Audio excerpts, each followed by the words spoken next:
Kung tatanawin ng pupuntahan, parang malayo ka pa. Kung lilingunin ang pinanggalingan, malayo ka na.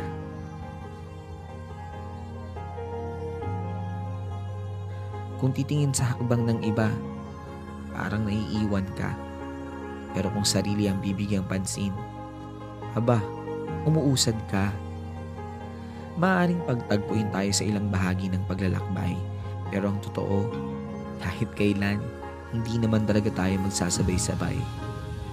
Magkaiba ang panahon, magkaiba ang daan, magkaiba ang oras, magkaiba ang bilis.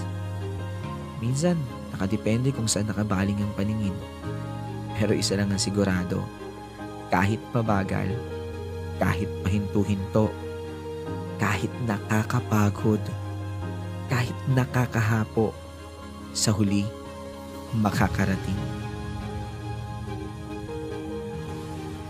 Huwag na huwag susuko.